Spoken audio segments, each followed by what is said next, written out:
You're listening to the RunPainFree Podcast, the authority in injury prevention and correction for runners, with running and athletic functional movement expert, Jessica Marie Rose Leggio. Hey everyone, and it's Jessica Marie Rose Leggio from RunPainFreeNow.com, where we get to the root of your running pain. Today's podcast is about Plantar-Fasciitis and the ugly truth about your running shoes. I call them sneakers. A lot of runners and running coaches find that funny that I call them sneakers because everybody calls them running shoes.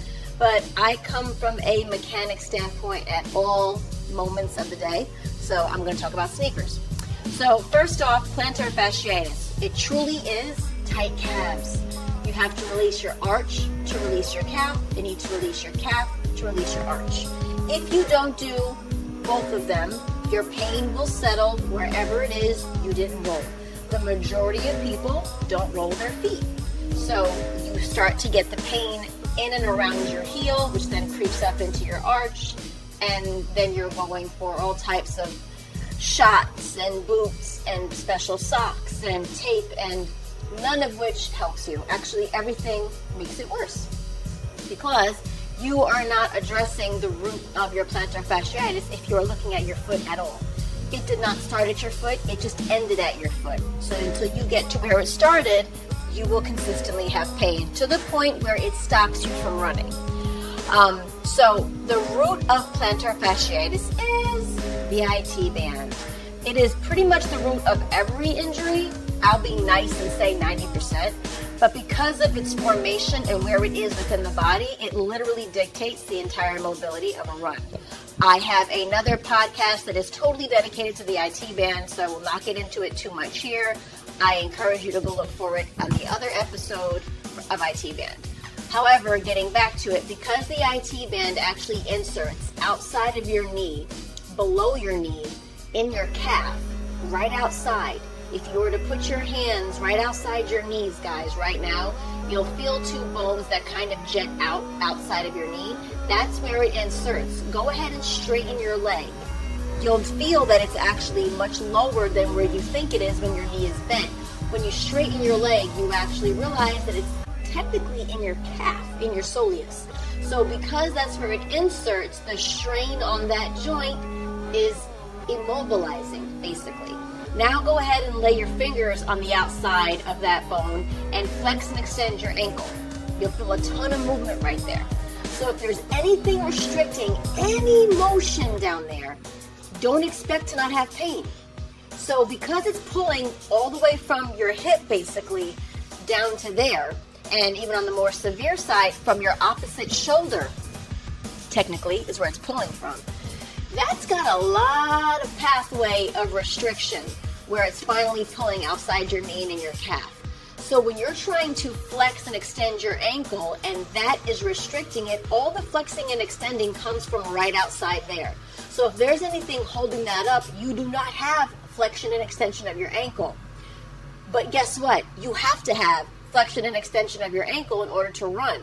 So then the front part of your shin, the muscles outside your shin, those start to overwork because your calves aren't flexing and extending for you to move your ankle.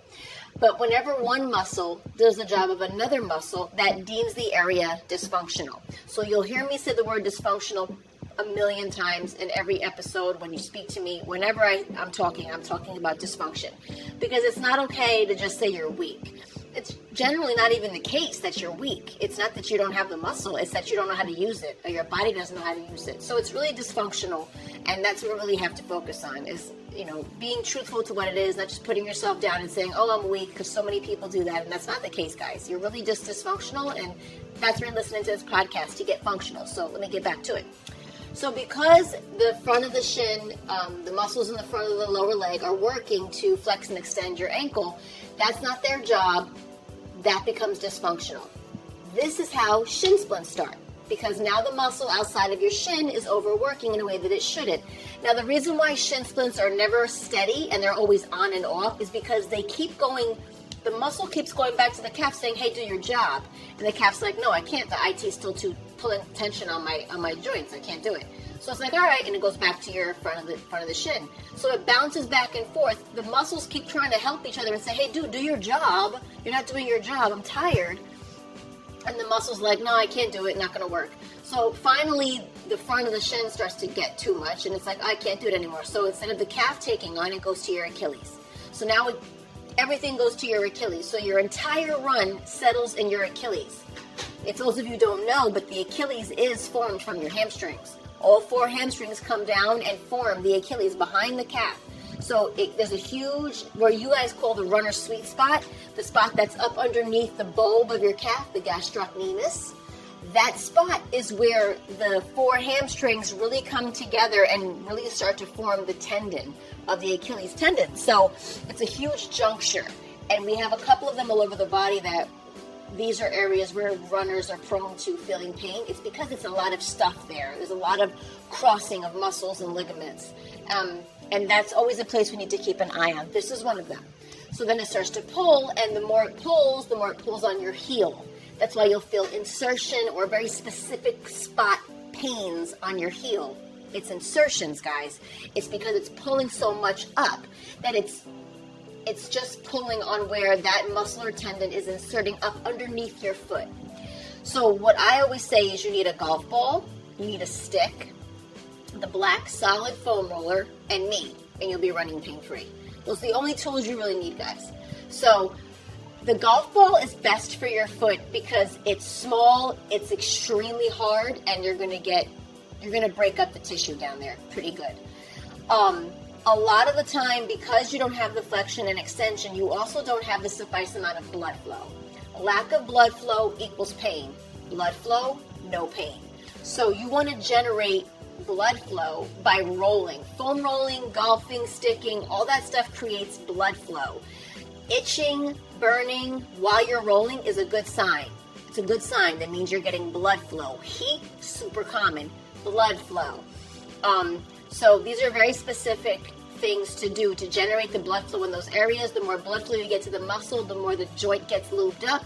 I call it keep it juicy. People laugh at me all the time, but that's just, it sticks, and you know what the hell I mean. As long as we keep things juicy, we're going to have mobility. When we don't have any juice around these joints, it ain't going to happen. So it's not to say you don't have good circulation. Don't get it confused. I'm very specific about what I'm saying. So please hear what I'm actually saying and don't add anything to it. If you want to have questions, please comment on here. Message me on Facebook, message me on Instagram. But really pay attention to the specific words I'm saying because it's that specific. This is not a thing of lack of circulation. It's suffice blood flow. You have blood flow. It's just not at the level you need it to be a runner. Okay? There's a big difference. So we want to generate that blood flow and get the flow into your foot. Once we get the tissue broken up underneath your foot, we then create mobility in your ankle. Once we create mobility in your ankle, we then stick your calf because you want to make sure that that entire line is fueled with good blood flow, good oxygen, and releasing of strain around your little itty bitty ankle that has nothing but tendons and little itty tiny bones around it that we need to really get some good blood flow there for movement. Here is where the problem with plantar fasciitis gets really bad. So many of you runners are in stability sneakers. This is the worst sneaker any runner could ever put on their foot. If you are wearing stability sneakers, please throw them out. Go donate them to somebody who needs an actual sneaker. You do not need a stability sneaker. If you have a mobility issue in your foot or a lateral stability issue in your foot, meaning when you move your ankle slides side to side, or you might roll your ankle out or you roll your ankle in, the last thing you want to do is lock your foot into a position and say, hey, don't move at all, ever. Because what you put on your foot, you're putting on your hip.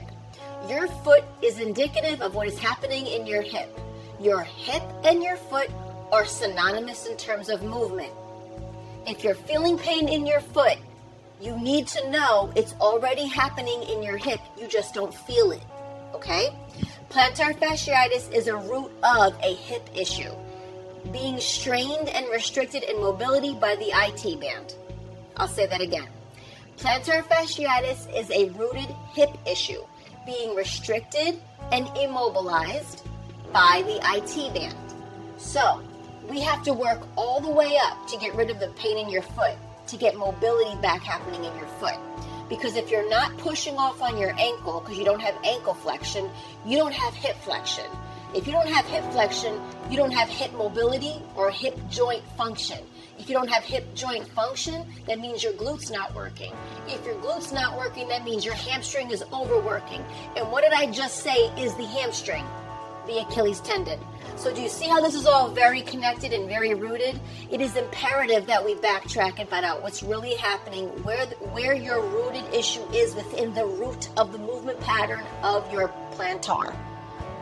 So pointing and flexing, that's what we need to fix, and that comes from way up top. So the last thing you want to do is put a shoe on you that says, hey, don't move ever, foot. Because now you're going to basically atrophy your foot. So any muscles you had in your foot, consider them gone. And if you don't know what atrophy is, if you think you're in pain with an injury, talk to somebody who has atrophy. It is the most painful, excruciating process to go through because you lose all of your muscle function. Atrophy means the muscle is not used at all. It is literally just laying there if you have any muscle formation at all left. A lot of times you don't. And it's very painful to build the muscle back to get to a point where you don't have pain anymore. You have to actually work through literal, legit pain to build muscle back with atrophy. A lot of people experience this type of pain in their feet, and they think it's just the plantar. Half the time it's because they've just lost so much muscle in their foot because they've been wearing a Brooks sneaker that's the biggest, thickest stability sneaker in the world and has nothing to say about itself in terms of movement. You are a runner. You are trying to move your feet. I don't know where you think you're running if you can't move your feet. I don't know where you think you're running for any time, a block. I just don't understand. I'm a functional person. I've been corrected now for 9 years. I've personally only worn Nike Frees since they came out in 2006. I put on a pair of New Balance, the most flexible sneaker in New Balance that they had. Within a half a block of a city block here in New York City, my foot was already hurting. I wore them for 4 hours. I had foot pain for 2 weeks. So when your body loves function and you put it somewhere dysfunctional, it is going to scream at you till the cows come home because it's telling you this is not okay. I can't move. I can't flex. I can't extend. I can't stretch. I can't move my ankle. I'm going to mess up your hip. Like, get the shoe off of me. That's basically what it was telling me only 4 hours I wore it. So could you imagine running 26.2 miles in a shoe? Could you imagine what it does to you? You're just not feeling it as dramatically as I would because I'm already corrected. So anybody who's been corrected and then puts on a stability shoe, they feel it immediately. They're like, oh my God, Jessica, I cannot believe I was wearing these sneakers for God knows how long. Like, I never felt the pain like this. Right. Because your body is being masked. When you have a stove and it's crooked, you shove a piece of wood or something underneath one of the pedestals. You stop it from rocking, but the cake still comes out lopsided. The chicken doesn't cook evenly. The steak is raw on one side. It doesn't change how what's cooking. It doesn't change what's cooking. It just changes that you can't see it rock anymore. The exact same thing happens with your foot. The last thing you want to do is put your foot into a locked up sneaker and God help you with orthotics. It's the same exact principle of shoving a piece of wood under a lopsided stove. Just because your foot is sitting in a sneaker crooked does not mean, hey, let's shove something between my foot and the sole of the sneaker so that there's no more space. No, it's called, how about we fix your foot to lay properly in the sneaker and then get mobility and strengthen it to actually work for you, as opposed to the one thing on your body that dictates all of your movement, your feet, and not train it to do anything, but just be stuck in one spot, and then wonder why you have hip pain, and then wonder why you have low back pain, and then wonder why you have shoulder knots. It's all because of your feet. 90% of all back pain comes from your foot. 90% of all knee pain comes from your butt, and that's being nice. So what you put on your feet is imperative to what your hip is doing. It is extremely important. I have a list of sneakers that are my top bad ones. I have no problem saying it. I'm going to say right here, my disclaimer, I am not an affiliate of anybody. I am not sponsored by anybody. I am 100% neutral, and I am RunPainFree, RunPainFreeNow.com. That's what I am. I'm an expert. So I'm going to tell you what works. You do with it what you want. I'm not getting paid to say any of these things. The same thing I am with nutrition. I tell you what works. I'm not telling you what to do. You do what you want. So my top sneakers that are the worst sneakers, number one is Brooks. Number one injury sneaker that I get is Brooks. People come to me with Brooks more than any other sneaker out the bag. In terms for runners, these are not good sneakers. I'm not trying to hurt anybody or make anybody upset. I'm just telling you, for a runner, this is not the way to go. Second would be Hoka's. Way too big. They're moon boots. They look like you have moon boots on, space boots. You know how it's like you're carrying an extra weight on your foot, and then you want to lift your leg up for 26.2 miles with all that weight on the bottom of your foot? You're asking for a hip flexor strain, a groin strain, a low back issue, a hamstring strain. You're just asking for it. 2 and 3, New Balance and Asics run a close 2 and 3. 3 and 4 actually. So we have 1 which is Brooks, 2 which is Hoka's, 3 and 4 are New Balance and Asics.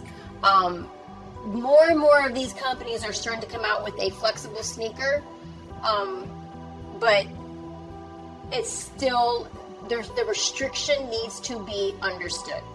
And you guys need to be educated when you're buying sneakers, because the people who are selling you sneakers do not have education in biomechanics. They do not have education in hip flexion and ankle flexion. They do not have any education in these things. I have trained many running coaches. I used to do events for Jackrabbit here in the city. And after asking what their education was and how they fit people in shoes, I nearly lost my mind, and I did not do any more injury events with them, because I cannot be associated with people that are not really educated and having that much of an influence on runners. So I offered my services to help educate them so they fit people in better sneakers. Hopefully one day that'll happen. If not, that's fine too. But the thing is, when your feet are not stable, you should not be in a stability shoe. It means you need to work on your stability. It means you need to work on your ankle flexion. It means you need to work on your feet. It means your feet are like dead fish and they need to be worked on. That's what that means. So we want to roll your calf with the stick, golf ball your arch back and forth, and then you really need to get that ankle mobility right then and there. So you want to do a squat, but raise your heels up and down. I call them squatted heel raises. When you're standing straight up and down and do a heel raise, you're building your calf muscles. Your weight is directly on top of you. But when you fold and your butt goes behind you, your butt then literally acts as a weight to your arch. We need to build your arch. So you want to put weight on your arch and then lift. That's how you actually train the arch of your foot. So that's a secret. That's a very big secret, people. So note that. And I actually did a podcast as a guest star on ConsciousRunner.com. And you can see it on there. She has her blog up there. And she actually asked me as a runner a lot of these questions. And I love Lisa. I think she's great. And I would totally recommend you go into her site. And I did 2 podcasts with her, actually. So the one I did about your running shoes was very successful. And a lot of people still to this day message me for it and ask me questions about it. So I recommend you go there. Again, it's ConsciousRunner.com.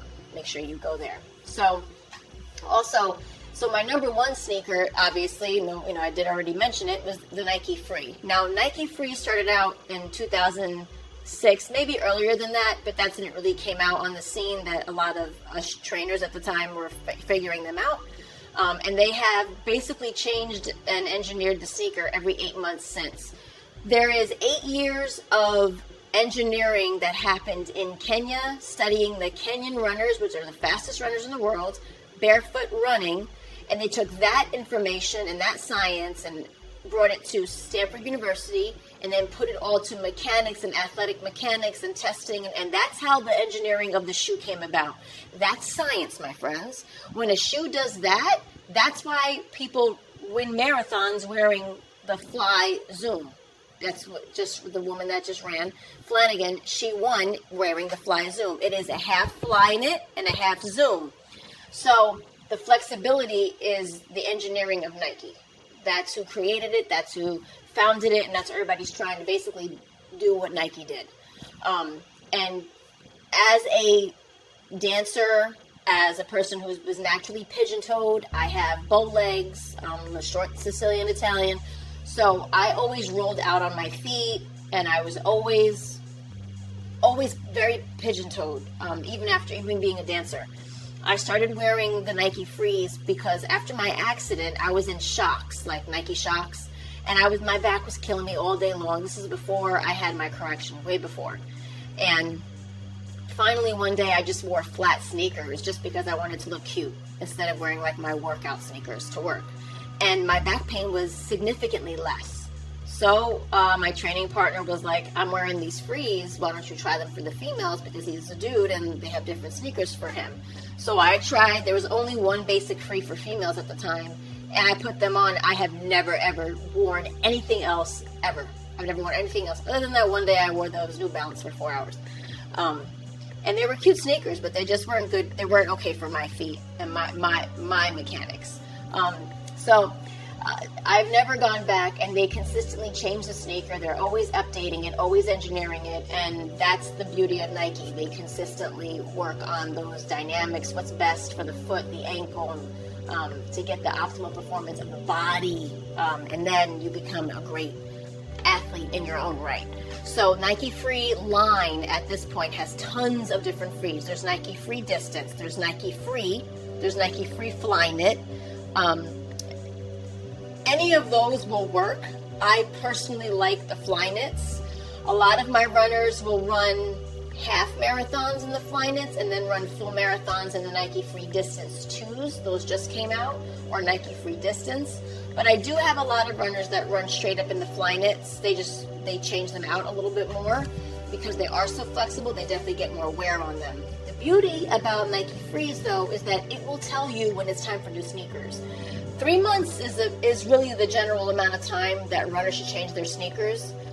In case they're over running and they're running crazy mileage, then that's a different story. But in general, average running, 3 months, you should be done with your sneaker.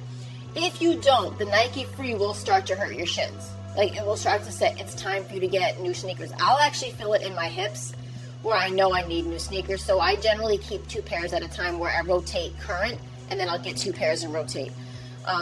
So they work on your feet just walking around. I just prescribed one of my runners who's having issues with her lower leg, which I'll get into another day on another podcast because it seems to be quite common. I just prescribed to her that she is no longer allowed to wear anything but Nike Frees whenever she's in a sneaker. I don't care what she's doing. And all of her short runs need to be done in Nike Frees. She's only worn Nike Frees Distance. She's not really worn the Flyknits, so I specifically prescribed the Flyknits this go around. She needs the mobility in her ankle. She actually has a significant difference in flexion from one ankle to the next. So I need to promote that as much as possible, and that means I need to get her. It is the most flexible shoe that I possibly can, and that's the Flyknit. She is in Distance Frees, but I need her in Flyknits. They're different. There's a lot more stability in the Distance Frees, even though it's still flexible. So I encourage you to go to the store, grab the sneakers, bend them heel to toe. If the toe and the heel, you can't bend them, don't get the sneaker. Nike Free Flyknits, you can bend it all the way up and like literally fold it in half. That's the beauty of it. You want your foot to work. You don't want to put your foot into a sneaker that stops things from working. You need to strengthen your foot. You have zero ability to strengthen a foot that's not moving. And then God help you if you have an orthotics in the stability sneaker, which so many of you guys do.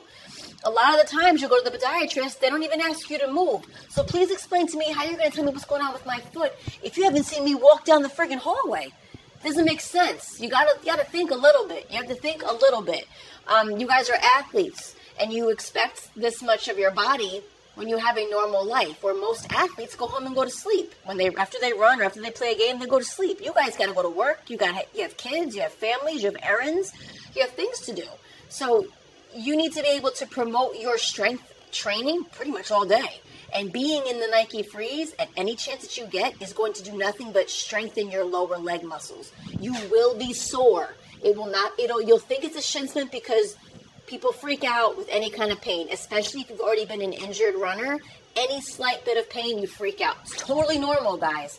But the Nike Frees are just strengthening your muscles. You probably have never used, let alone strengthened, your lower leg muscles. Lower leg muscles are from the knee down to your toes, okay? So that entire L-shaped form of all these muscles have not been working properly, if at all. The Nike Free is going to make them work.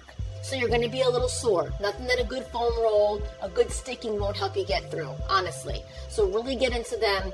And I encourage you to just go out and try them. Just go out and grab a pair and just walk around for a week in them. You're going to feel totally different. You're going to feel the movement in your entire leg in a way that you haven't felt it before. And it's going to feel weird. That's fine. It doesn't mean anything other than it's just different. That's it. It's just different. So I definitely want you to really go out there and feel that, because there seems to be like an epidemic with these stability shoes, and it's really the last thing any runner should be in, let alone an athlete. And stability shoes are for specific people, and they're not for runners. They're not for runners. You need to strengthen that foot. If your foot is rolling over, that's because your ankle's never been strengthened. A lot of basketball players, they're known to roll their ankles. They're rolling their ankles because they've probably been rolling their ankles for years and years and years, and your cells have memories. So once you're injured, guys, your memories of the cells don't know anything but the injury unless you retrain it. Many people strap on a freaking ace bandage and call it a day. That doesn't do anything, because in a week, you're going to roll your ankle again. To the point where you're just rolling and then you tear ligaments, and then you're tearing this, then you're stripping a calf, and you're straining a calf, and then you snap your Achilles. That's all because stuff had been happening over and over and over again that you weren't paying attention to. And you put your foot into a stability sneaker and then kept running. Well, now your knee is a problem. Well, now your hip is a problem. If you're wearing a stability sneaker, I'm guaranteeing you a hip injury. I'm going to guarantee you a hip injury unless you get out of it immediately and start addressing your foot and ankle and hip flexion. You're not going to be okay unless you address those things directly. First thing is throw out your stability sneakers. That's the first thing. Second thing is get to foam rolling, get to golf balling your foot, really getting into your Achilles and your Achilles and your calf, and then right outside your calf, you really want to roll right down on the outside of it too, with your stick. And then go try on the Nike Frees. Give them a go. Walk around in them. Feel your way through them. And I message me, comment me, tell me how you did, tell me how you felt, tell me anything that was weird. I'm here to help you guys. So this is just information to get you guys moving in the right direction. So I hope that that gives you some insight with things. Make sure you message me at jessica@runpainfreenow.com. On Instagram, it is RunPainFree. On Twitter, it's RunPainFreeNow.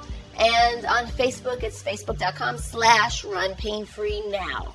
Comment, question, I'm here for you guys. I hope you had an awesome time listening to me. Talk to you soon.